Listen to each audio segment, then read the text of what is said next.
everybody. Welcome back to another episode of the Hallmarkies podcast featuring the Mahogany cast.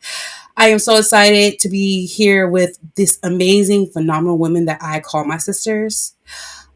My fearless leader, Anne, how are you doing today? I'm doing good. How are you doing, Jasmine? I am doing great. My endorphins are up. I got a 2-mile walk in, and I'm just ready to go for the day. How are you doing, Dory? I'm great. I'm happy to be back with you ladies to discuss this movie. And last but certainly not least, Bree. I know you have an amazing break. You're going back into another semester of school with the kiddos. How are you doing today? I am so happy to be here chatting with you three today. Thanks for having me, as always. Of course, it can never be a mahogany moment, mahogany cast without you ladies to be here. And we're getting ready, y'all. I know we're laughing, we're giggling, like we're getting ready for this bonus episode that we're bringing to you all. And we just watched the 2010 movie Just Right that features Queen Latifah, Common, Paula Patton, Pam Grier, the icon of Her. If you have not seen her movies, I'm gonna need you to because she's an icon. Mm-hmm. And this film was written by Michael Elliott. Felicia Rashad. We got to shout out. Yeah. Wait. I cannot forget about that's Queen right there. That's Queen. Yes. Okay. Yes. Felicia Rashad is Queen. If you don't know who she is or her sister Debbie Allen, I'm gonna need you guys to go look at their history in film and television and theater. I said what I said. Thank you. And also for the director, I hope that I'm going to butcher her name. Her name is Saha Hamra. So it's her name is Sanaa. Last name is Hamri. Okay. And these two have been in like doing movies, music videos. I know Michael Elliott. We actually seen a couple of his films, you guys, like Brown Sugar. He did the Like Mike movie with Bow Wow and Morris Chestnut. He even did the Carmen movie, y'all, with Beyonce. Yeah. Right? So, let me give you guys a synopsis of Just Right. Okay, there's 2 different synopses of this, though. I'm reading you the IMDb line of it all, which is 1 line.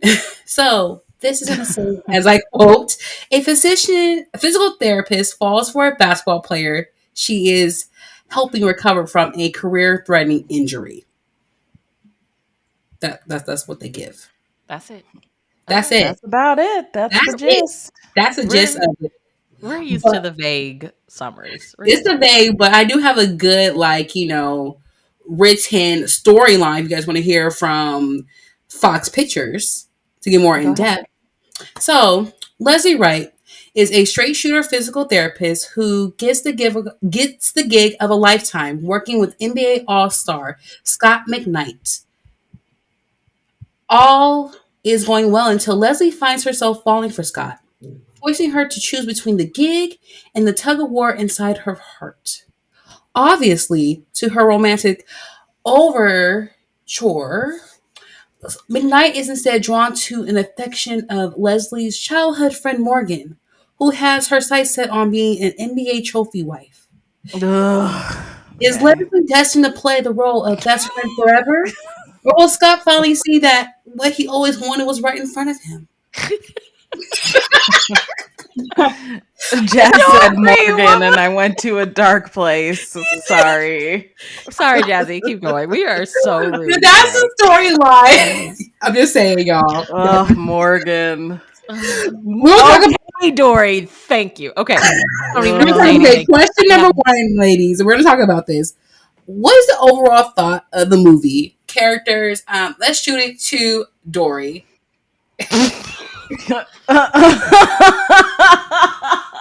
Since she's making noises.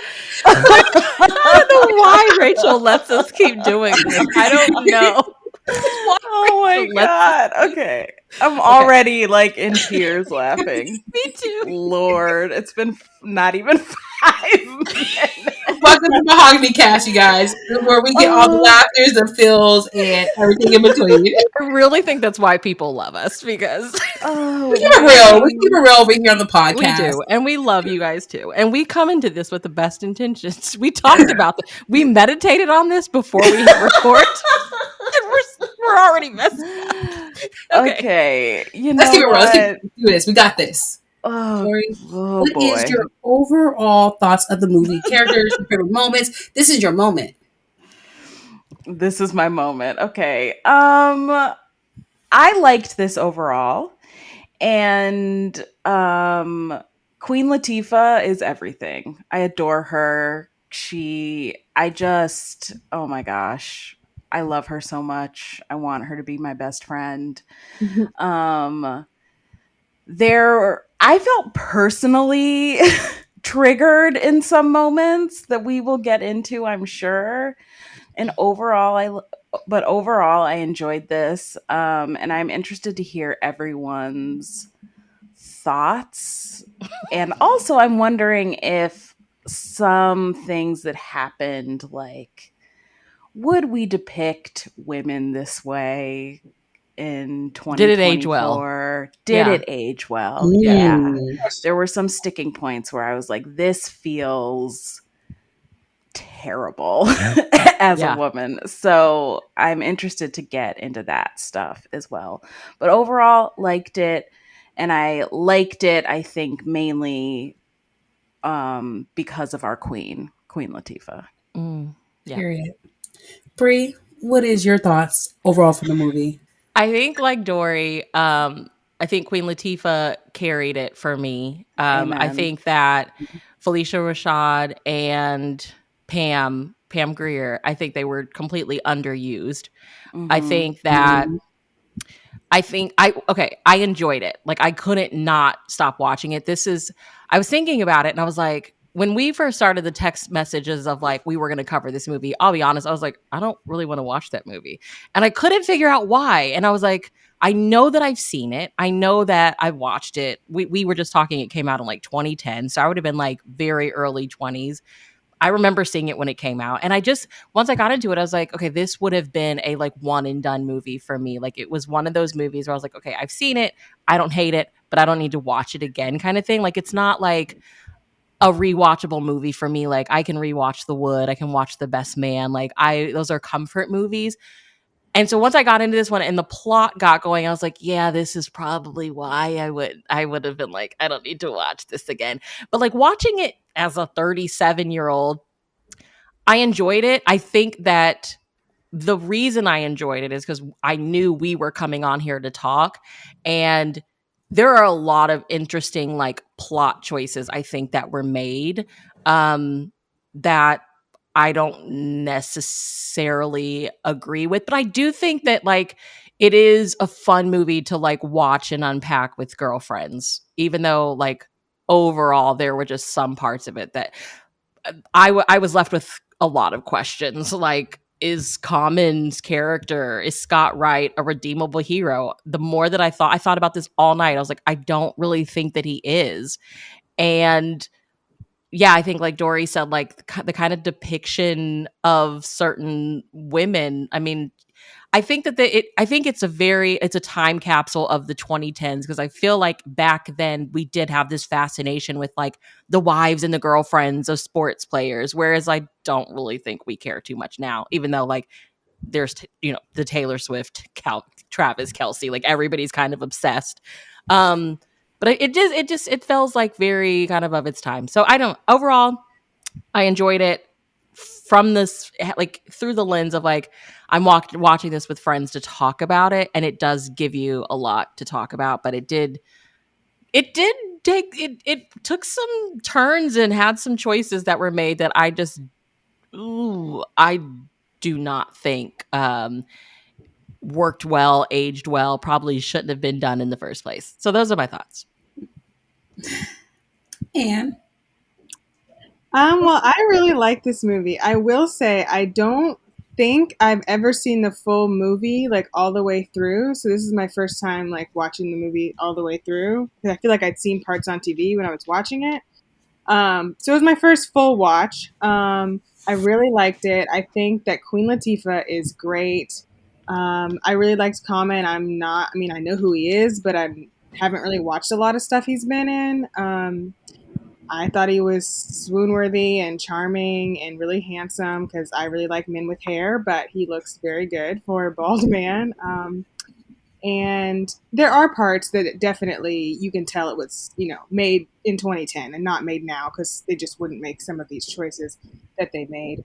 But yeah, I really liked it. I thought it was paced pretty well, and I like sports. I was an athlete, so I always like to kind of see the when the man is like a some kind of athlete or something like that. So and I've done a lot of physical therapy, so I have a lot of respect for physical therapists too. So yeah, I really enjoyed it, and yeah, I don't know. I thought. I thought her parents were great too. Both of their parents I thought were great, which is always good to see. And I mean, I don't think we're supposed to like Morgan, and I didn't like her, so I mean, I guess she did her job. So because especially in that time, they made women villainesses like the other the whatever the other woman was like a villain, and they definitely did that in this movie. And so she did what she was supposed to do. So for better for worse, but overall, I really liked it. Yeah. I think Paula Patton is hands down one of the most beautiful women I've ever seen, but I do not think she can act.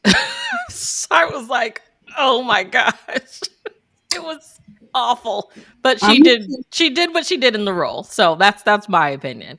I'm gonna keep sipping my tea because we on this podcast, and I don't know who gonna get to this podcast and pass it to her, but I'm gonna keep sipping my tea. I'm gonna keep about my business. When she said coming, I was like, oh God. You I even messed up that one word line. Like, I think that's like really her common, like, I don't know if that's her character like development or anything of that nature, but she does that in a lot of her movies. Like, have like this preppy situation. She does that in like The Badger's Claim and like other movies she have done, except for like Precious. But other than that, she has like this high voice, like 90s, like voice. And it just threw me. I was like, she has more screen time than Felicia and Pam. That part, y'all. What the heck? Yes. That's personal opinion. I gorgeous woman, would love to be friends with her, but I'd be like, girl, you need to do something else because this acting is not it. Yeah. It didn't help the way the character was written. You know what I'm saying? Yeah. Like, it didn't really do her any favors, Yeah. Yeah, that's true. What about you, not Dory, Jazzy? We know, like, you love it, right? Yes, I love the movie. I own the movie on DVD. I watch it in my rotations with other, like, rom-com movies. So watching it now in my 30s versus my 20s is totally a different ball game, you guys. Like, in my 20s, like, I love this movie. I'm gonna, find my, my person or my NBA player, Klay Thompson. But, now in my 30s and actually watching it more deeper, more spiritually, and seeing it from like a dating perspective now, I'm like, yo, like, we gotta talk about some of these things, like this rejection thing and like these not trophy wife situation, or in a sense of what the word I'm looking for, the male gaze of the European standards that we see now in our 2020s of Instagram, and like, this person I need to be with because she's the gaze that I need for my image versus the homegirl down to earth person. So for me, this movie is still good in my book, but I got some questions now in my 30s that I need to, eject to and like say, oh hell no.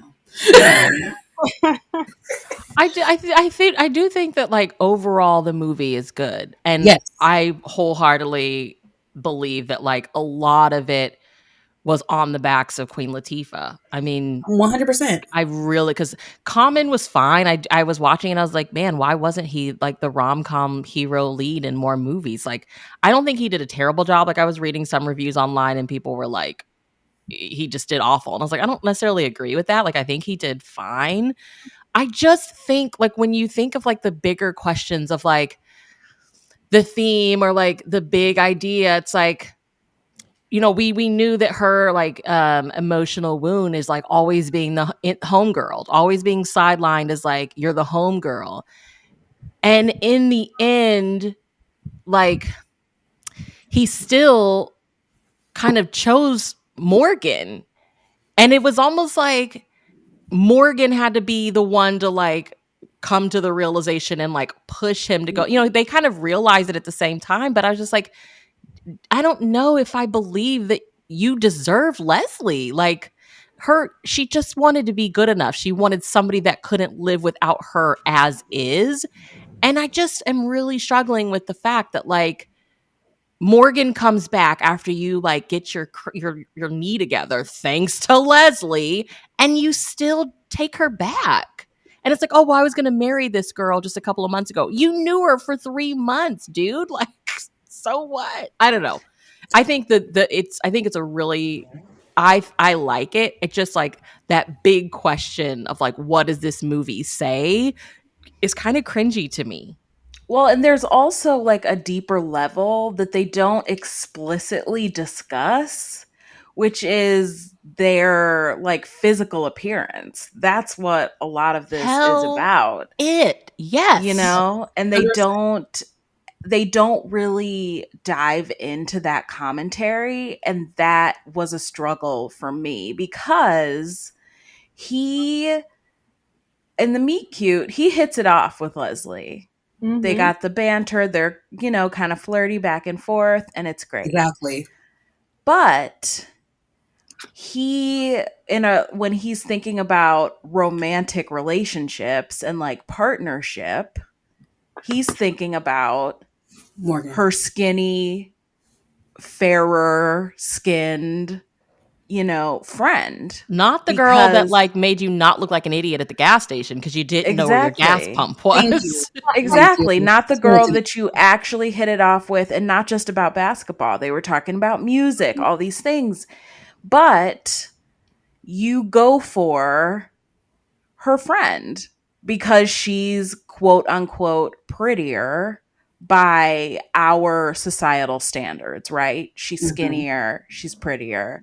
And they never really dive into that. You know what I'm saying? Like they never really explicitly say it, even in that first date that she goes on with this guy. At the end of you see the date in the first scene, and the date looks like everything is going great, right? Yeah. They're hitting it off, and then they leave, and he is saying all these things about how amazing she is, how she's funny, how she's great, but he only wants to be her friend. And kind of you can tell from that moment that Leslie is used to hearing this. Yeah. And it is like it is never explicitly stated though that a lot of this comes down to body and what men, cis het men deem attractive. And that, I think that is something that I have experienced in dating, hence I felt triggered by this movie. And I think there was in a way there was like a real honesty because they do depict that, right? Like they depict it in that scene. But so there's like an inherent honesty in that there, but then they never explicitly say that, and that bugged me. It's like we're going to talk around it, but we're not just going to come out and say it. Yeah. And so that for me was kind of tough with this movie. I think the moment where her mom gives Morgan the earrings is when that hit for me. When that hit for me, when she's like, yeah, you don't really do the like shiny things. I'm like, she is so hurt. Exactly what you just said, Dory. That's the moment where I was like, this is them not talking about something, but like, but trying to talk about it, but not talk about it. Exactly. It's like, I'm going to give this to the daughter who has the best chance of coming home with an NBA player. Yeah. That's what that was. And that is terrible, but it's also true, like they pan to the in the basketball game, they pan to where all the wives are sitting, and it's all of these, thin, more traditionally beautiful women. Ho, ho, ho. We'd like to take a second and thank our sponsor for this episode of the podcast. It's the Hallmarkies Patreon. Do you love Hallmarkies podcast, especially at Christmas? Do you enjoy the holiday previews, recaps, interviews, and bonus episodes? If the answer is yes, please consider supporting the Hallmarkies Patreon. We need your help to do what we do both during the Christmas season and all year round. But not only do you help a podcast led by strong, independent women by becoming a Patreon, you get to become a part of the Hallmarkies family. Starting at only $2 a month as a patron, you will have access to our Facebook Patreon group where we talk about the movies, shows, and more all year. We also have many monthly patron watch-alongs with guests like Lacey Chabert, Natalie Hall, Paul Campbell, Mary Lou Henner, and more, giving their behind-the-scenes details of their films. As a patron, you also have the chance to provide input into the podcast and even join us at different tiers. So this Christmas season, spread some cheer to the Hallmarkies Patreon and become a member today. You won't regret it. Go to patreon.com/hallmarkies to learn more. That's patreon.com/hallmarkies. And so they talk around it, but they never really get to the heart of it. And I think the movie would have been more interesting if they did get to that explicitly, to the heart of that issue. No, I definitely agree with that. From Leslie and Scott's like first meet cue to the whole Morgan thing, I definitely agree with that 100%. I know we just on like Leslie and Scott's first meet cute, but I want to talk about how Leslie's parents play a role in her dating life. Like, I'm gonna say I love Leslie's dad. I'm sitting here like, do you? He reminds me like my uncles and stuff. Like, believing in me, going after my hopes, my dreams. Like, y'all, dad was ready to go to war and beat up Scott. I was like, go ahead, dad. He deserved. Yeah, her dad was amazing. I loved her dad. Yeah, he was great. And I really loved that moment where I love how much her dad showed up for her. And I loved that moment where, her and Scott have broken up. I mean, were they even really together? She leaves Scott's home because Morgan has returned. And she immediately starts working on house projects. And she's, painting that wall. And she's got the paint roller. And she's just going at this wall, painting it. And her dad's like, do you want to talk about it? And she says no. And so he just picks up a roller and starts painting with her.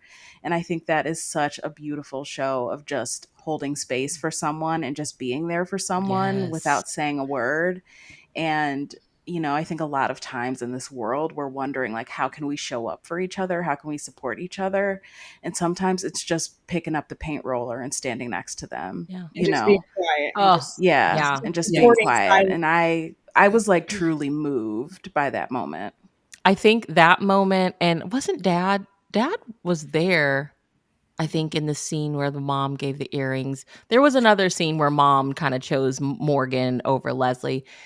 And it was just like these brutally beautiful moments of like her dad having always kind of witnessed this happening to her. Like, he is there when she comes home and she's been let down again, and he gets it. And like, there's nothing he can really do about it because she's like 35,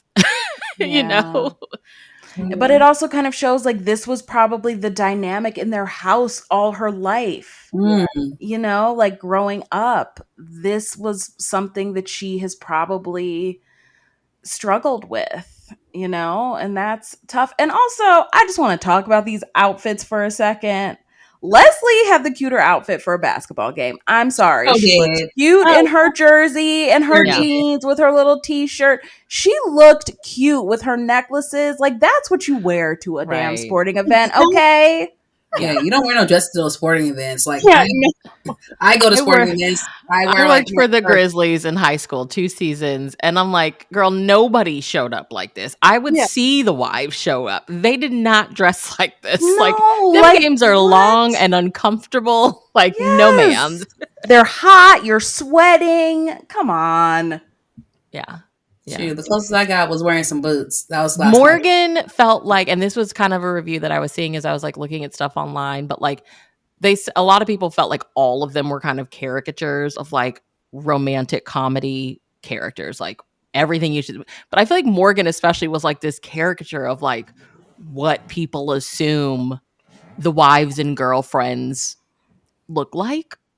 And who knows, maybe some of them do, but I'm like, I don't believe that they're showing up in like these big hills like they're going to the club to watch a game. I know. Celebrities do that, but like, regular celebrities that go to the games and stuff like that. But so like wives, like I've been to an NBA game, or two. Like I seen maybe wearing short heels, but not like wearing like dresses or anything. Like they're just cool, laid back. They're in like a shirt or maybe like a jersey, maybe like a jacket with their husband's name on it in Yeah. that sense, Yeah. but not in a dress. Like no, and that's something we talk about with Morgan because she's always talking about she wants to be somebody. Let's get into that because Let's get into it. she's in the superficial world where she sees diamonds, she sees brands, and that's her goal is to be this trophy wife like of a star. Because if he's up here, I'm gonna be at the same level, but he's down here, I'm out. Like we gotta talk about her trauma within that correlation.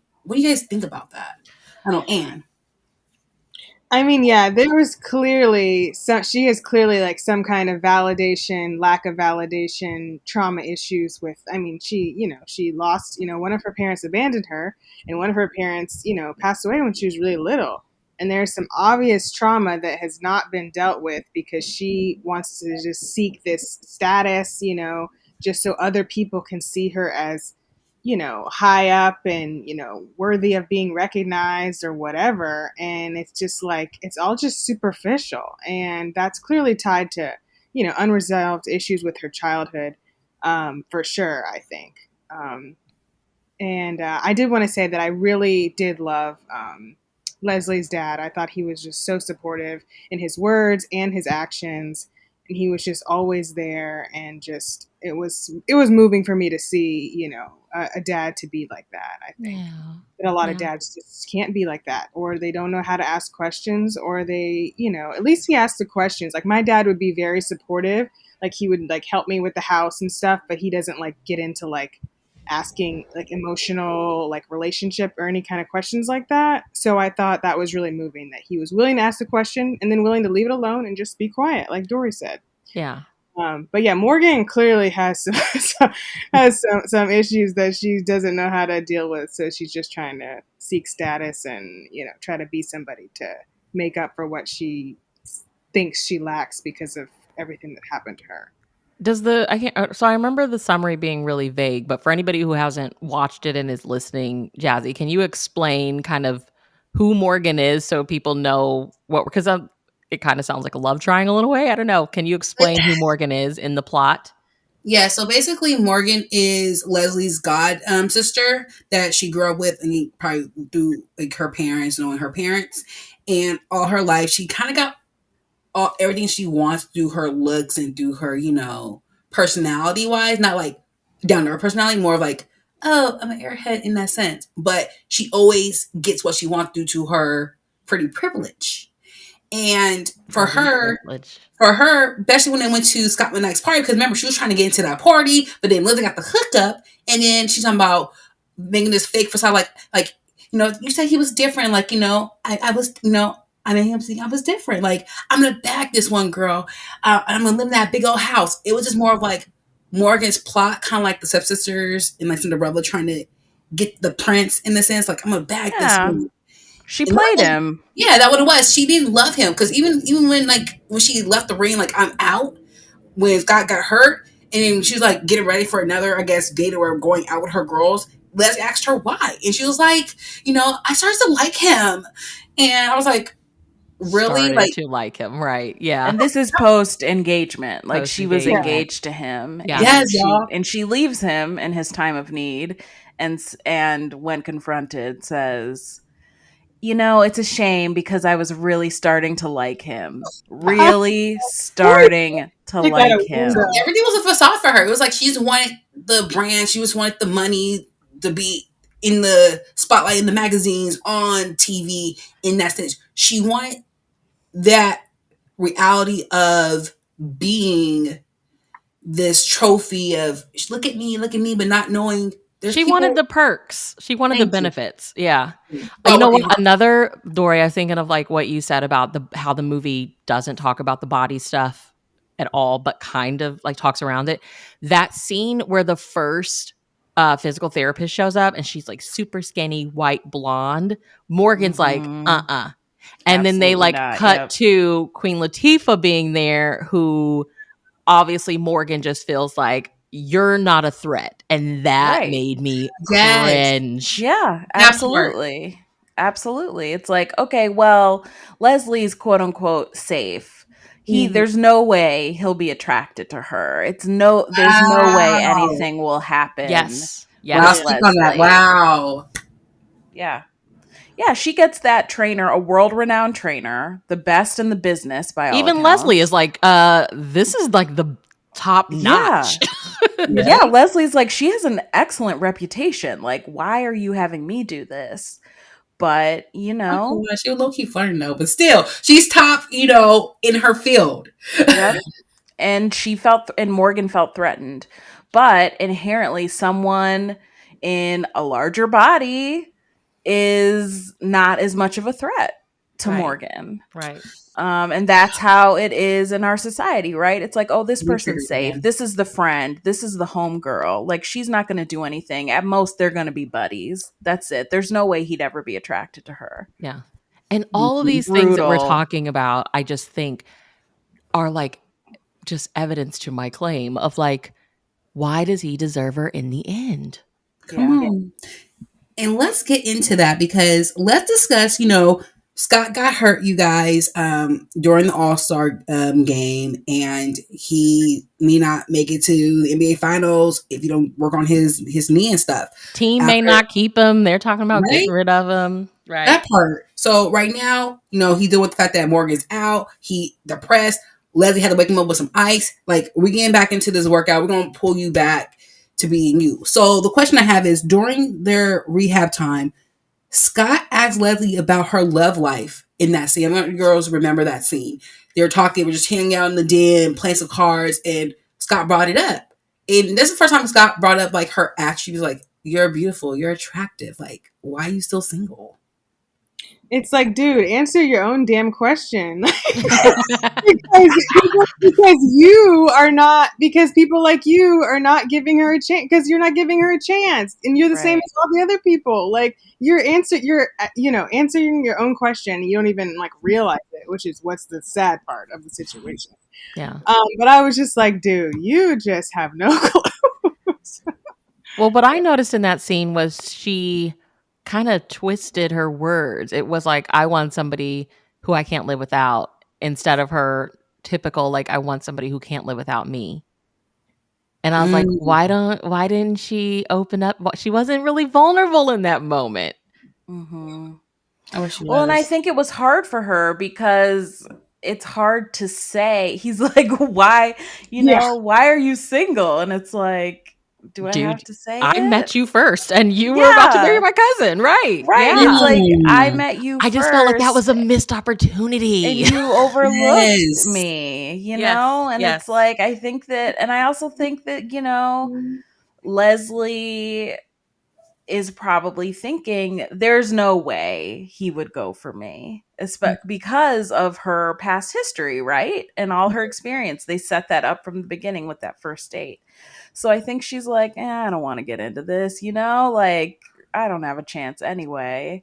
And it's tough because, again, like, they're both kind of dancing around these subjects. And I guess that's real, that's real life. People, it takes a lot to get people to open up and be truly vulnerable and transparent, Mm-hmm. Yeah, I definitely agree with that. Especially with their conversation, like, it's hard for people to be vulnerable, especially if they've been hurt in the past, but also recognizing that, be honest with people. And like, for Leslie, I know for a fact she probably put him kind of in the friend zone because of what happened with, at the birthday party, and Morgan swooping in because of her pretty privilege. But as I feel like as time went on during their rehab journey, knowing each other, working out with each other, like, Leslie starts developing feelings for Scott, and vice versa. Even when they were when he was jogging and she was on the bike, and Scott was like, you shake your career to the next level, like working in the NBA. And she was like, yeah, it'd be cool, like, be around hot sweaty guys. And that's the first time you saw Scott like being Yeah. jealous, like, he's like, that's not cool. I was like, It's like the first time it occurs to him yes. that she would be that other men would be interested in her, and I think it kind of shakes him up a little bit, you know. Yeah. It was Yeah. kind of like, it was kind of like that was like his little secret, like Leslie, like I'm crushing on Leslie in that sense. But speaking, I know we've been talking a lot about rejection and Leslie, like, like the is out there of like, oh, we're talking about her size versus Morgan, but this I've been struggling with. I know Dory mentioned this as well about rejection, about body size, and this kind of made me think about my dating journey. I'm not sure about Anne and Breek. I know you ladies are married, but maybe you probably have insight from before being married about this topic of Leslie's honestly dealing with rejection and in the dating world. Why is amazing women always being categorized or being quote unquote that good person or you're my special friend, always getting friend zoned? Like, Mhm. like that to me, this is just for me because I'm gonna speak personally on my take, is like it is a very healing journey for me. Like being rejected, because I could have skinny like friends who maybe are skinnier than me and stuff like that, and I've seen it over the years. Like they've always been that model standard for other men. Which I'm not gonna lie, there are girls who are thick, who are beautiful, who are plus size, who are getting the men too. But for me, I sit here like I am like part of a Leslie Wright characteristics. I am an amazing person. I'm down to earth. Like I like going to sporting events, concerts, hanging out, going to brunch, doing all these different things, and just being myself. But Yeah. yet I have to pretend to be like a Morgan in order to catch an alpha male, and that shouldn't be that way. And I could just be myself, my regular self, and no man sees that. He only sees the outside shell of beauty standards of an Instagram model. And I try to figure out why is that. So when Leslie packed up her stuff, it was like, you tell me, Scott, because we were talking about it in the chats. Like, tell me, Scott, like why I'm leaving after what I did for you, after being in your corner compared to what Morgan was doing. But now you want me to stay because you're confused because she came back. Like when she broke down and cried, sis exhaled and she was just feeling like every other woman felt. Like again, I open myself up, being vulnerable, and yet I get hurt again. And Yeah. then women, like, if you guys doing this or any of that, be honest with people. Don't we are vulnerable. We are beautiful people. Like we got feelings too. If you want to be friends, let's be friends. Don't drag me along until you crush me and I have to pick up my pieces and start my healing journey all over again. That's not okay. Yeah. I think that I couldn't imagine dating in today's world. Um, I could not. Honestly. And I mean, y'all know I have like last year was a really personal life wise, like tough year for me.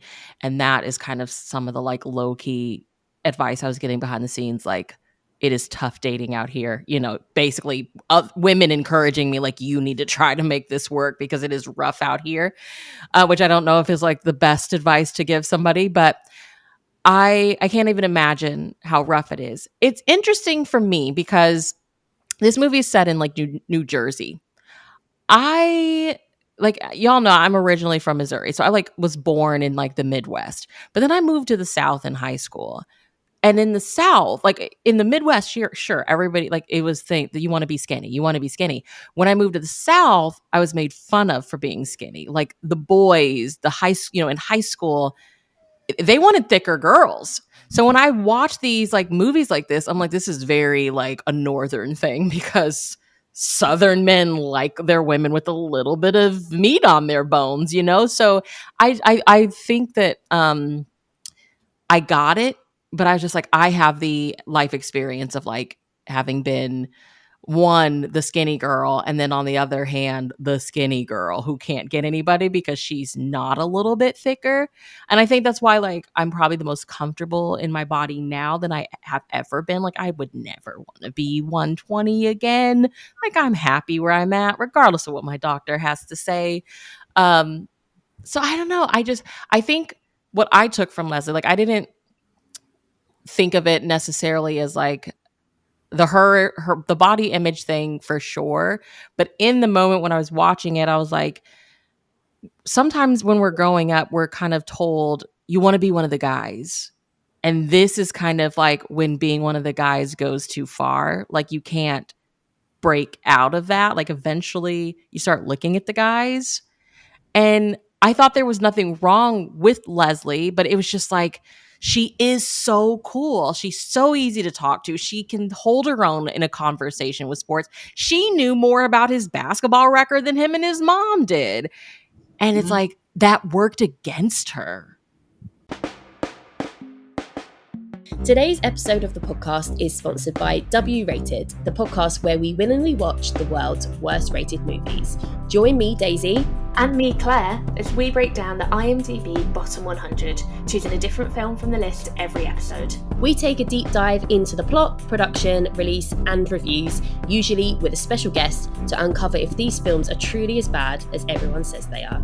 You can find us on Spotify, Apple, Good Pods, and anywhere else you find your podcasts.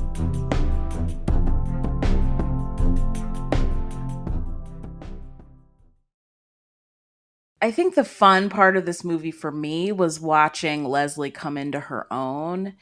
And like when she was going on, like that last interview look she had at the 76ers, she just looked beautiful and full of confidence. And I think that for me, and also I love the scene where she storms out on Scott and she finally kind of gives him a piece of her mind. I also loved when she kind of gave him a piece of her mind at the end of the movie when he came back. He did not grovel enough for Leslie, in my opinion, but we will come back to that later. Definitely did not.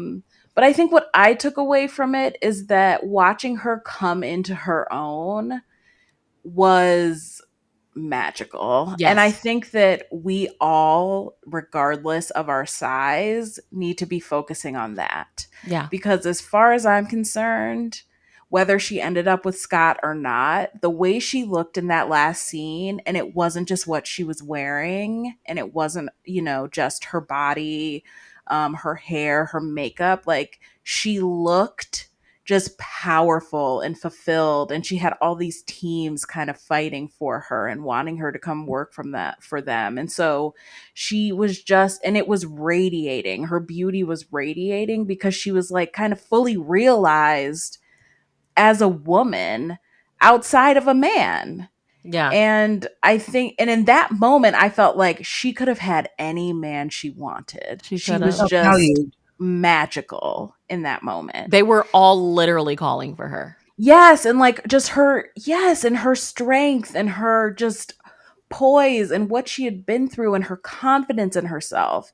And I think maybe the message that I took away from it, because I've had a lot of Leslie experiences dating and stuff, my kind of takeaway was that's the dream, right? That's the goal. Not the kiss at the end with Common, although that is nice. And that they ended up together. That is nice.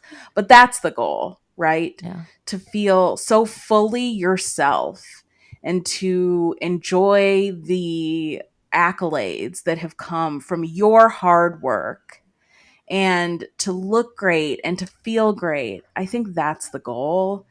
And with that, if partnership is something that you want, that will be there for you too.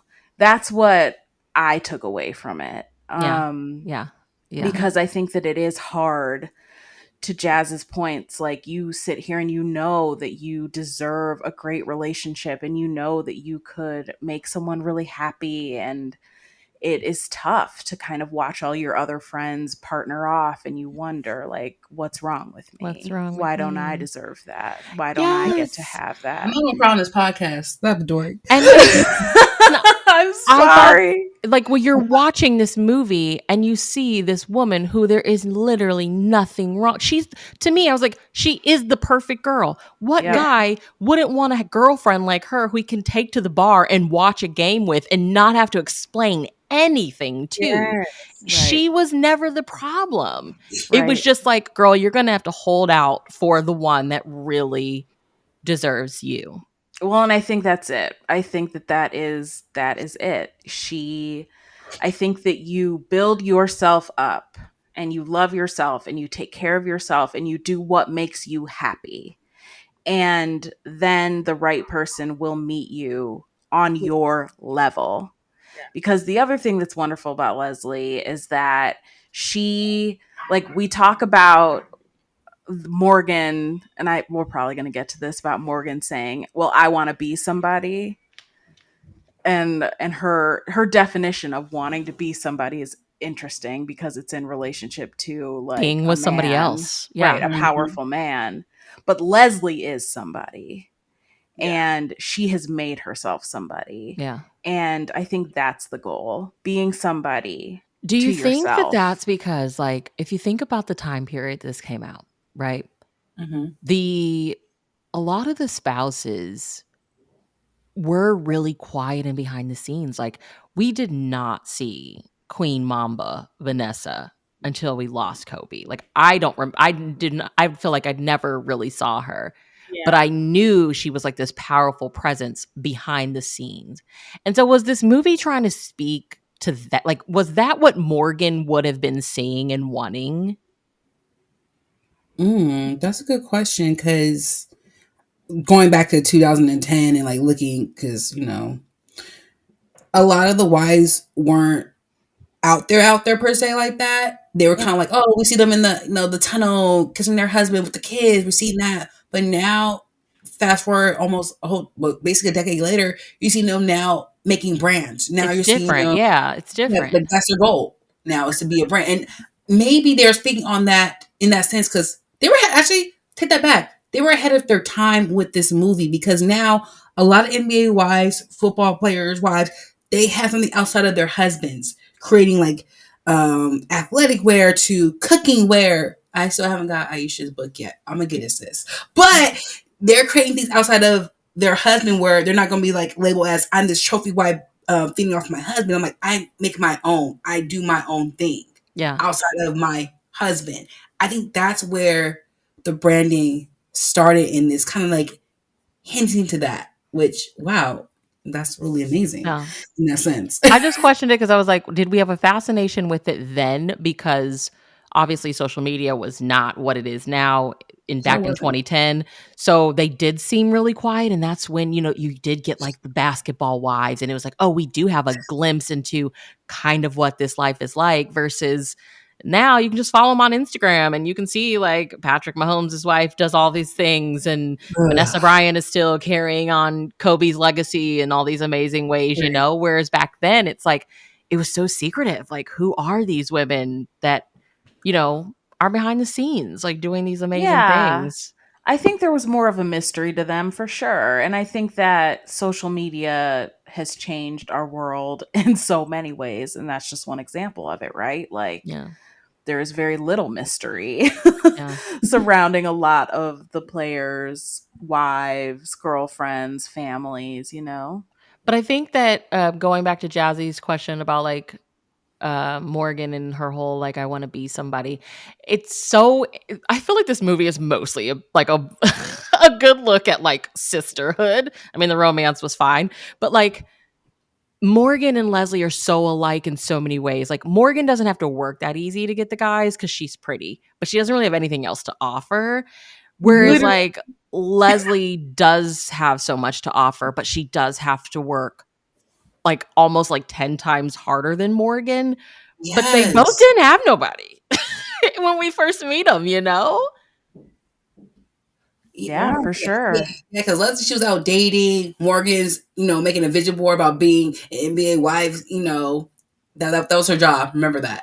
Like Liz, like, your car I repossessed. Are you gonna get a job? She's like, this is my job. Look, I teach 6th grade girls, and I have like a good 5 of them. They're like, Miss, I am going to marry a rich man, and I'm like, you could do you, girl. You're 11. Girl. Oh no. Yes. That's not good. I'm like, whatever you got to do, at least please go to college so that you have a backup. Yeah, please, because that plan is most likely not going to take you anywhere. No. Shall we? And before we get to our last question, I want you to get your opinion on, like, Leslie's, like, rejection, her overcoming, and just going into her own. What's your thoughts about that? Post or pre-marriage, eyes? I mean, I kind of share similar thoughts to Bree because, I mean, not only that we're both married, but just because I'm from Georgia, which I'm from the South. And yeah, I mean, in my experience, men, because I've lived there my whole life, until I was like 20 something, men in the South do want a woman who has, curves and a butt and breasts and, like a body. That like they like women to, have something for them to hold and to, Leslie would have been perfect for them. They would have and loved so Leslie. it's kind of like a little bit makes me, I just have to kind of think, okay, but I guess that's only, where I live and, people that I know kind of thing. And because I know like in Hollywood superficial, they want, people to be skinny and, all this stuff.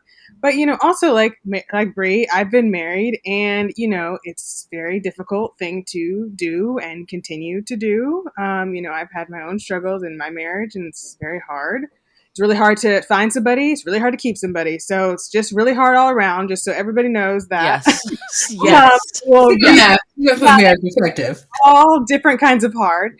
But I think, what's so important is finding someone, they say like who you pick your partner, the person who you pick for your partner is one of the most important decisions that you make because it affects your everyday life. It affects every day, every year, every holiday, every money decision. It affects everything. And clearly, not only is Queen Latifah beautiful and wonderful, and she's a great person, she would clearly make a wonderful, wonderful, wonderful, supportive, encouraging, beautiful partner. Whereas Paula Patton, like you said, she has one thing to offer. Everything else, she has nothing. I mean, she proved that when 3 weeks after his, injury, she walks away. In his most time of need, he's devastated, he's discouraged, he's sad, and Queen, what's her name in the movie? Leslie would have, she would have been there. She would have been able to help professionally, but she would have been there supporting and encouraging.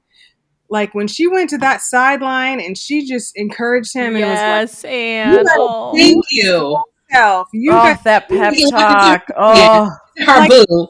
I love a good so pep. good. Also, like, Leslie, she knows who he is. She knows who she is. She's strong. She believes in herself. And so she was, she's always able to impart that to other people because she has it in herself. And when people don't have that in themselves, they can't really impart it to other people because it's not natural because they don't have it. Yeah. But I loved her pep talk and how she encouraged him. And then he just went out there and he just, he went to work and they ended up winning the game. The final point, he had it. Right?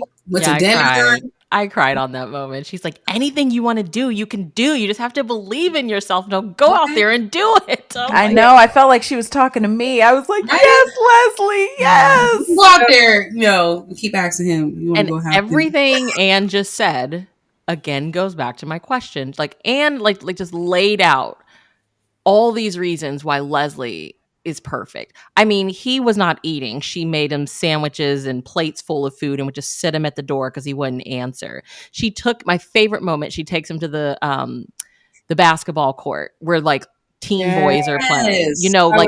Just remind him of like, you came from here. Like they want to be where you are. And honestly, most of them, probably all of them aren't going to make it. Like you have to try. And like getting like the boys coming over and him having that moment, like with them, I was like, this is somebody who cares about you. And like, girl was like, can we close the door when he's playing the piano? I was like, I cannot stand you. That was wild. It was a lot. It was a lot to take in. Yes, because I know Anne posed this question to me. We were talking about it in the chat before we get to the last question. Her question was, we're supposed to believe Scott had no correlation between his injury and Morgan dumping him and recovery and playing again and Morgan returning. Scott, we're calling you out. And that question was perfect. I was like, how could you not know? Especially when she came back after your first game and you did good. It's like, okay, ding dong, hello. Like, is anybody home? Like, how could you not see it at that point? I mean, even that she did. You're gonna just like let her welcome her with open arms over the woman who's been here, like, basically is the reason that you're back doing what you love Yeah. to do, Mhm. like, fed you when you did not want to get out of bed and eat, like, played cards with you, like, it just, I don't know. It's so hard. It's so Right. hard. Mind you, Morgan had the audacity at like when they went out to have drinks and food, whatever. Just like, I know that venue. I looked into the venue. Like they can still schedule us for our venue for our wedding. Mind you, they having Prince Christopher from the Black Cinderella waiting on hand and foot. Like, what drink y'all want? Like, really? And mind you, so I was like, we were just getting back together. This is premature. That should have been your first like red flag, Scott. Like, hello, Yeah. red flag. That should have been like the red flag was when she came back. That was the first red flag. Yeah, Second red flag was getting the venue. Like, are we back to being engaged? There was no correlation between that of like, oh, we're back on as a engaged couple. No, like you just came back into my life. Yeah. And now at the end of the movie, we get to the part where, oh, I do love Leslie. And Morgan's like, oh, he loves Leslie. Girl, you should have knew that from day one. Is When this, she had that glow. is When this she a had that glow. cautionary tale of like, there will always be somebody skinnier and prettier? And like, it doesn't matter how good of a woman you are. There's always going to be somebody skinnier and prettier. And it has like really nothing to do with you. Like no shade to Leslie, but like, like it makes no sense to me. It makes no sense. And I think it's like we've been talking about this whole episode. There just are conversations that weren't had. So we're kind of left to like fill in the blanks. But ew, why would you want him after that? You know what I'm saying? Like that's the thing. And it's also like, I feel like Leslie knew from jump that Morgan was not in it for real. She did. She had She to. did it. She was saying it in the at Scott's party. Like you know, we're gonna have a baby stuff like Morgan, I know you. Yeah, exactly. And I also what I thought was a warning sign, and I was thinking about this when I was watching the movie, is so one of the reasons that Scott is kind of interested in Morgan at the beginning, aside from how beautiful she is that she's talking about how she is volunteering at some like either homeless shelter or like domestic violence shelter, something. And she's like, they need me, Leslie. We have to go. We have to leave your party early because she's going to go be like an emergency volunteer or whatever.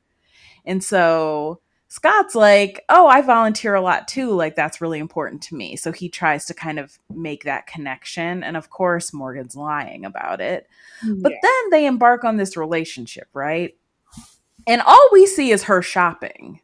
Yeah. And so if right, like every time we see her, she got 10 new bags from luxury stores.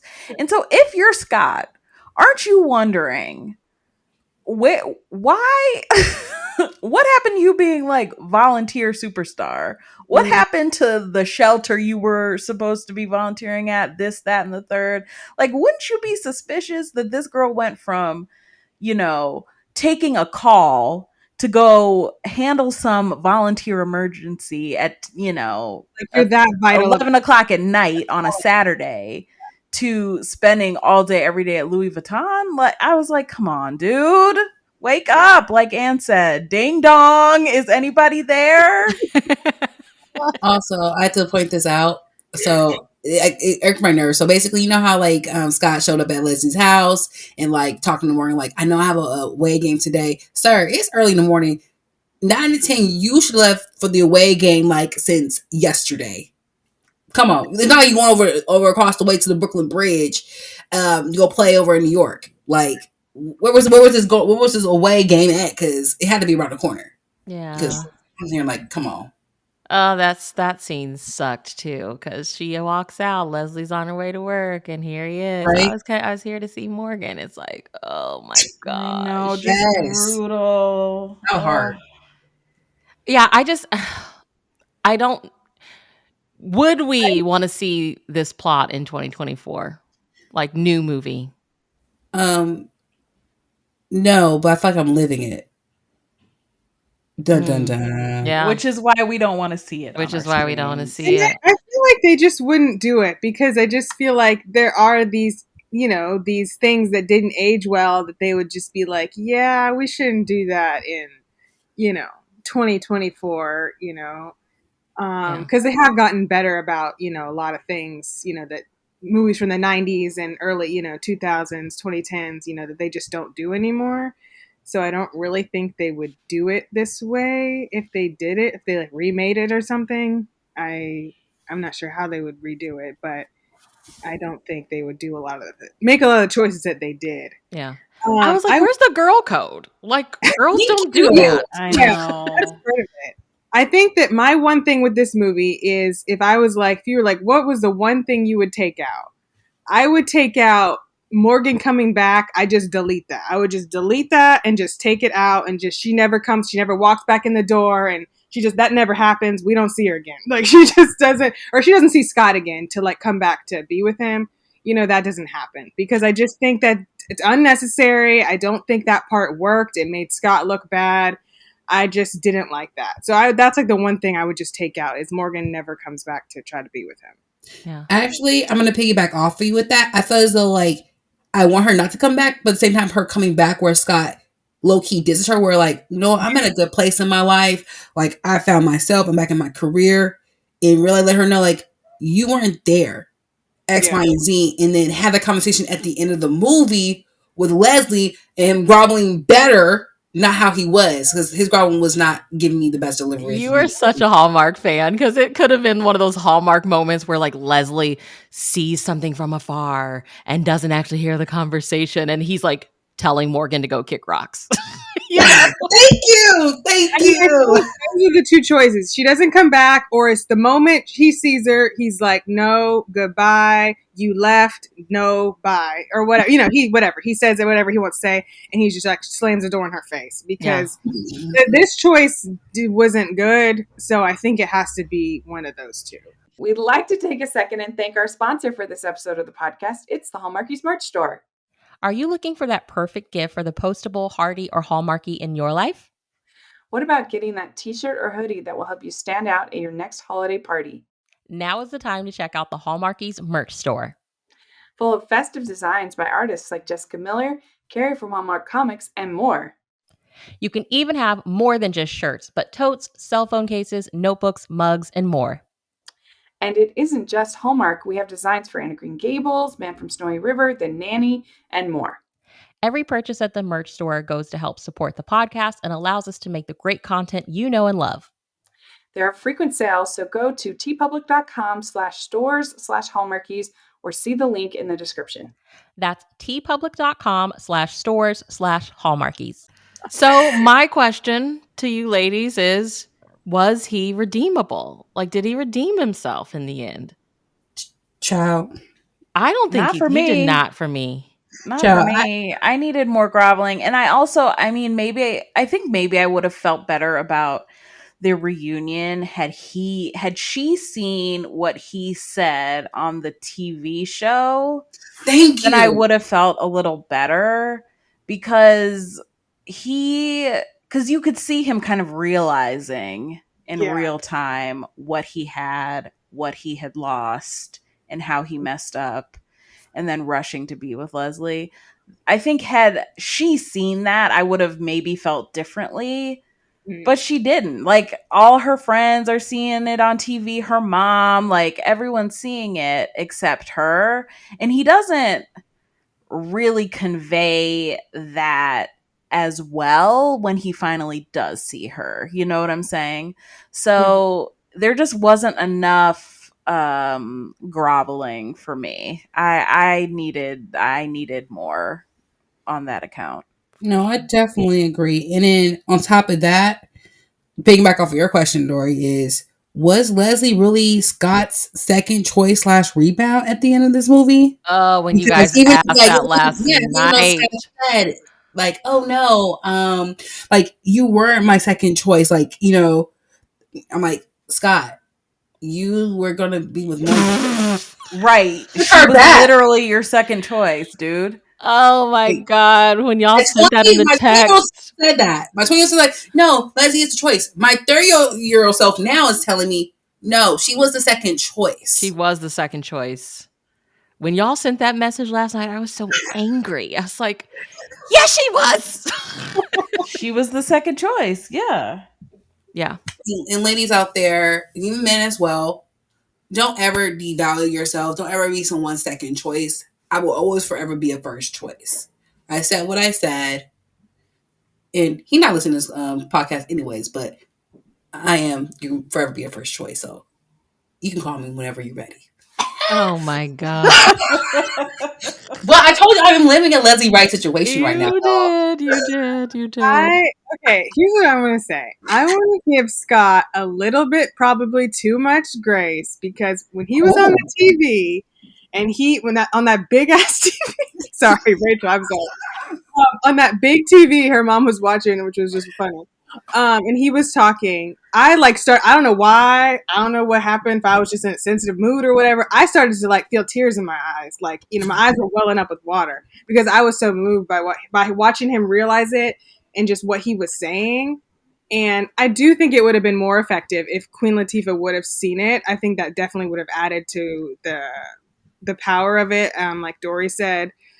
And I do think he definitely needed to grovel some more, but I do think he was redeemable for me. I think he was. Yeah, I don't know. It's probably just because I teared up and I was so moved in that moment for whatever reason. But yeah, I do think he was redeemable. I guess I was looking at it like Morgan was up in the house. So Yeah, I was like, crazy. I'm assuming they're intimate, like they're sleeping with gosh. each other. And then, she brings Leslie over because she doesn't want blonde girl being his physical trainer or whatever. So now Leslie's in the house. And then they really connect on another level that obviously he's not with Morgan. Oh, yeah. And then they become, they have their intimate moment. And I'm just like, yeah, okay, Twice. all right. So this happens. And then Morgan comes back and you play into it. I was done after that. I was like, no. And then he shows up and he says all the right things. Like, I'm not leaving here without you. And I was like, okay, you got her. You just told her. Like, I cannot be without you. Like, I need to wake up with you every day. And I'm still like, bro, you slept with her god sister though. Like, I don't know how this works. Yeah, like probably a couple nights ago. I don't know how this works. Gosh. Wow. It's a messy plot that, and I know, I don't know, maybe they're taking some chances. Maybe they were taking some chances.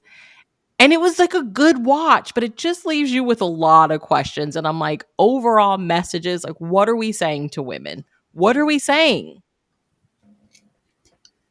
Yeah, I definitely agree. Like, I agree with Anne too. I feel like that should have been definitely a rewrite towards the end, and Leslie seeing it and her knowing that, and then somehow running out or out of the 76, administration building, and then Scott shows up, and then he actually confesses. Like, it was funny because Scott's now you're on the phone, like, confessing my love, but you weren't groveling enough for me to confess. No. Like, and I was like, you need to calm down. Let her take whatever call she needs to take. Period. Here's where it felt a little manipulative as like a viewer. He's not a dog. Like, he's not a bad guy. Absolutely. He's a good guy. And so that's what I think really makes us a little torn, because I'm like, he's not a bad guy. Like, it doesn't seem like he did this with bad intentions or whatever. Like, almost like they want us to sympathize with Scott. And I'm like, yeah, no, there's like a love triangle almost between like two sisters. Yeah. Ew. Yeah, which is very messy thing in the first place to start with. Yeah. Well, I agree. And I also think it would have been different too if we didn't know much of Scott's like backstory. Like, was he just at a point in his life where he was really, really desperate for a family? Like, we never had a conversation with him, like talking to his mom or something like, I really just want to settle down and have a family. It's a priority for me. Because then you would at least understand why he went for Morgan and It's so fast. proposed to her so quickly, because he just was really wanting a family. But we never really get that insight about his life. So it's kind of confusing. Like, why would you propose to this woman after like 3 months? Why would you then take her back so easily? And maybe had we known more of his backstory, we would have understood better. I don't know. I think where they dropped the ball because they gave us, like we see kind of in books sometimes, is like they front loaded all the stuff. They set up everything so that we could see so much of the movie being Scott and Leslie spending like that forced proximity time together. And then like kind of the climax and everything happens. But like they never did give us anything really for Scott other than, oh, I look out and wonder sometimes if my dad's in the basketball crowd, watching my game. And I'm like, that's it? That's it? That's all we get for him? And then like, well, that one moment when like the whole proposal thing happened and then his mom pulled him aside, Phyllis Rashad, you should be at the end because we need her to hit him inside the head like, why is she back? Exactly. Scott. Yeah. Because even she even said it like, baby, I love you. But are you sure? Like she's like giving you like she's letting you know she's not the one. Yeah. And she kept saying, well, Leslie, I like her. I might have to do something, but I like her. You did. She knew she had the right vibes, and the other chick did. She had evil vibes, just bad. She's just bad. Yeah. It was a good watch. It really was. The kiss. Yes, we love the kiss. Leslie got the ring, the job.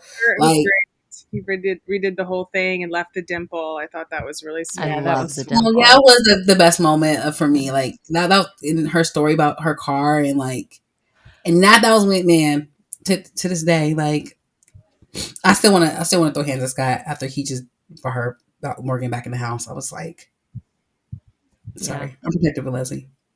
And I think that part of it is on Morgan too, because, well, obviously she doesn't know, but it kind of goes back to what we were saying. She never would have even thought that Scott McKnight would fall for Leslie. So it doesn't even occur to her that like, homegirl, you're showing up after like 3 months and a lot has changed. She just like, it's like pretty privilege. I can show up and he's going to take me back, which he did. And it's like, that's not a good friend. Well, and she also didn't even connect the dots. Like, Leslie is answering the door in her robe, like fresh out of bed, walking around this man's house, and you have questions. And she said she had a glow. She said she had a glow, and you're not questioned where the glow was from. The dots, like, what are you talking about? That was crazy that she didn't have any questions about that. I thought that too. I thought, okay, she's about to ask, why are you in a robe and you have a glow? It seems kind of sweet. Yeah, exactly. It's just the airhead. Yeah. I think that like I've heard, I haven't been out in years, but like I've heard on other podcasts of like a friend group can go out and they're like diehard sisters, ride or die, best friends, but everybody has a role, and it's almost like Morgan knows, like Morgan doesn't care what has been happening because she feels I am superior to you in a certain way. Like if I pop in, he's going to choose me, and he did. I know he did. That's the thing. He did, and he did quickly. Like, right? Because in that moment, didn't you want him when he comes back home and he sees that Morgan's in his house? Didn't you want him so bad to kick her out and not listen to any explanation at all, and just be like, "I'm with Leslie now. You're leaving." I would love to see her face. She said that. I would love to see her face when she said that. Oh, I'm with Leslie. You're blah, blah, blah, blah, blah, blah. Get out of my house. Shut the Yes. Oh, I would have loved that. I would love to see that. Was that a time thing? Was it like, oh, we have like 15 minutes we still have to fill, so let's drag it out? I don't know, because I don't know why you would make that choice to do what they did. I don't Yeah, know I don't why. either. That is a. Whew. I don't know. At least we know this will not play out in 2024, and we will have to do the rewrite for this and give you the correct accuracy of everything. But Yes. overall, this movie, this movie did it, age gracefully. Does this movie, push forward like the future of brands with NBA wives and everything? Yeah. And did we figure out that Leslie will forever be that girl and she deserves the world and Morgan needs to calm down, like Miko said in the background? Yes. Yeah. And can we talk about the basketball for a minute? Because that was probably my favorite part of this movie is the really all the great guys. access. How do Yeah. the guys? They had really great access to the NBA, Yes. announcers, players, and it was so fun. Like Dwight Howard was really funny in this movie. He was cracking me up. When he caught his drone that he was flying, his plane that he was flying, I was cracking up. Oh my gosh, he was so funny. I Like love Dwayne seeing him and Wade. Dwayne Wade. They're both from We got- Chicago. I loved That's that. right. We Like, got yeah, the like, Dwayne Kenny Wade Smith there. cameo. Yeah. That was Jalen really fun. Rose was the ESPN reporter. We had Stuart Scott. Like it was just very R.I.P.. fun. I know, RIP. As a basketball fan, it was very fun. That aspect of the movie was really fun, and the access they had was so good. And Common John Legend was there good as a too. basketball player. He did. He looked like he knew what he was doing. You know Yeah. what? Fun fact, he talked about this too. He actually used to play basketball actually, and he does a lot of like the all-star games as well. So Common does have knowledge in basketball. So that was kind of the, Sure, that good, helped. yeah, it helped. And also he did like camps as well, like the prep for the movie. So that was really dope as well. Yeah. Well. Yeah, I like that too. The basketball. That's Yeah. good. Yeah. My favorite scene was still the, young boys at the basketball court. I loved it. Yeah, that was They were like, very watch his knee, sweet. watch his knee. I was like, That was oh, the very baby. sweet. What's He your guys' needed favorite that moment? inspiration. Okay, that's Bree's favorite moment is the basketball scene. Dory, what was your favorite moment? The pep talk, man, on the bench, that got me. Like I felt like I was gonna text you guys last night when I was watching it. All I want is for Queen Latifah to give me a pep talk every week because I need it. That was my favorite part. I loved it. I felt so inspired. I was ready to take on the world, and she wasn't even talking to me, She wasn't even talking to us. But I felt it. Like I felt it it hit my spirit, We need more moments like that. I don't know. I obviously felt the most emotional about when he was on TV talking about how did you get here? Leslie Wright is the reason I'm here. And she, he went on and talked about her. But I also just really loved the car moment. I thought that was just very thoughtful and sweet and definitely needed. But also it was just really cool. I mean, and he left, the dimple to honor, her grandpa. But, he fixed it up all so nice. She won't have to do anything. She can keep it for a really long time. So because he knew how important it was that she still had it and was driving it like that. So and that shows her with the car. I think immediately shows you what kind of person she is in comparison to Morgan. Everything we see with Morgan, she's shopping, it's new stuff. Leslie is literally driving around in an old Mustang, like hoopty, and proud of it. Yeah. She's a person of substance. Yeah. Whereas Morgan is just a superficial, airhead. So can I say one more scene I loved real quick? Yes. I loved when they were at the piano together and she found out that was in his like secret room was the piano, and she sat down and he was playing and she was singing. I just thought that was a really sweet moment of them, sharing something special together. Very vulnerable on his part. Very vulnerable on his part. And she was very respectful, like he usually kept that door closed, but she came in and didn't, poke fun at him, didn't close the door. Maybe can we close the door? I was like, oh. He's loud. Okay, I have one more, and then I promise this is it. I love when the guy has to take care of her because she's sick.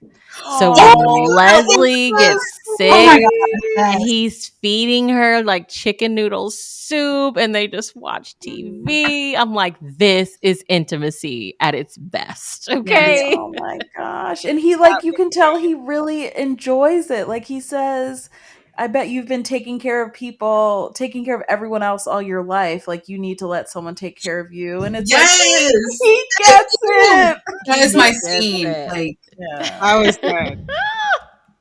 So I Okay, really- so maybe we like Scott more than we thought we would.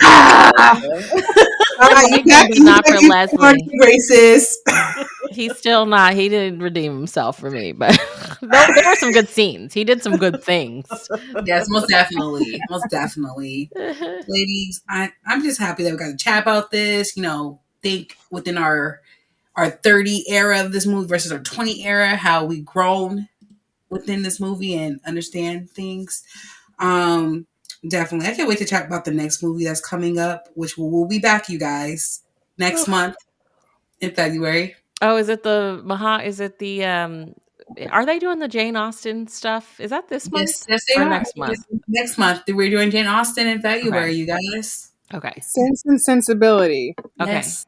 Now, Vanessa Riley, Queen, a historical fiction romance writer, played a big part in the writing of that one. And she hinted out we may see her in the movie. So I am proud of Hallmark for doing that. They actually have like novelist on board who writes this stuff all That's the time on nice. board. So I'm proud of them for that. So I will show up. I don't know if I'll watch the other ones, but y'all know how. We're going to show up. I'm going to show up, in February, Yeah. the last weekend of the month. We'll be back. Wouldn't be right if we didn't throw some shade. It'll be the last Saturday of the month on brand. Where's Dory? Dory. It was a choice. It was a choice, Jazzy. Again, Hallmark does it again. Just saying. You know I had to come, Jazz, the delivery. The delivery of that A+, girl, you got me. That got me. Wow, that got me. You know what? Between Just Right and next month's movie, shoot, I might be saying some things that might get cut out the podcast.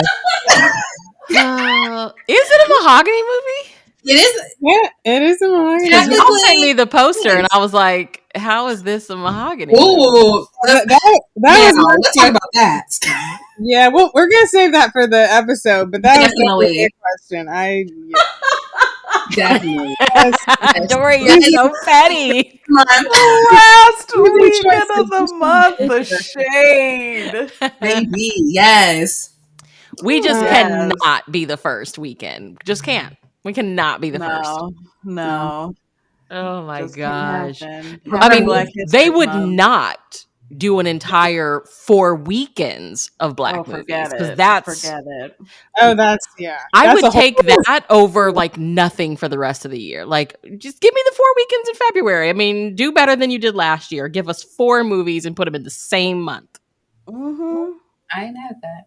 I am not mad at that. Nope. Instead, we're gonna be holding it down in the last weekend as Right? usual. We got this, y'all. The month is over. Let's get an extra day this year. So We Oh, do. that's right. Yeah, it's leap year. We do. yes, leap year.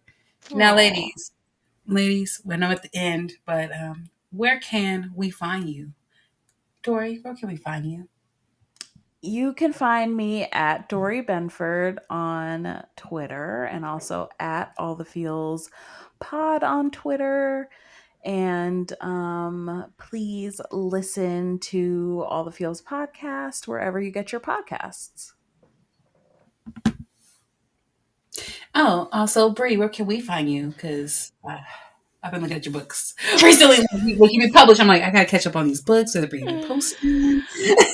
I am occasionally on the Twitter or the X, which sounds so bad to say. I'm not on X for real, y'all, but like the app, the X. That's why I hate saying it. I am on the Twitter and in the You can find me Instagram. on X. Y'all know I love, like, I'm a Coca-Cola drinker. So when people would be like, you still on that Coke? I'm like, that sounds so bad. Oh,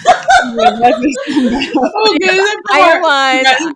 I know Rachel is over us. Okay, I'm on Twitter and Instagram at Brie Unabashedly, and I host the Categorically Romance podcast where, I talk romance novels and things. So come hang out. It's the best. Check it out. you. It's so good. Definitely. And You can find me on Instagram and Twitter at awscott21. Our Okay, fearless Katie. leader. Our fearless leader.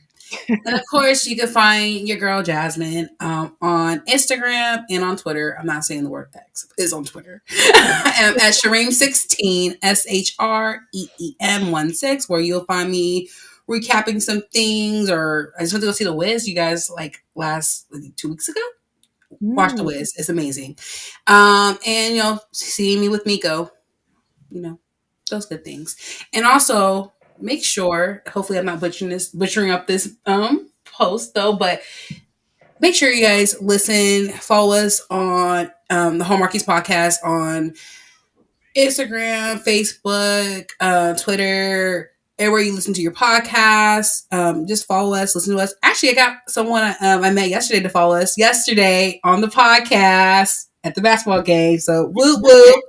Awesome. I know, right? And it was like one of the players on. So I was like, I love Homework. I'm like, follow the podcast. Follow the podcast. So we got a viewer up. Whoop, whoop. Until next time, you guys. Any last words, you guys? Thanks for listening. Thanks for listening, everybody. Thanks for listening to our throwback episode. Throwback Mahogany cast movie review.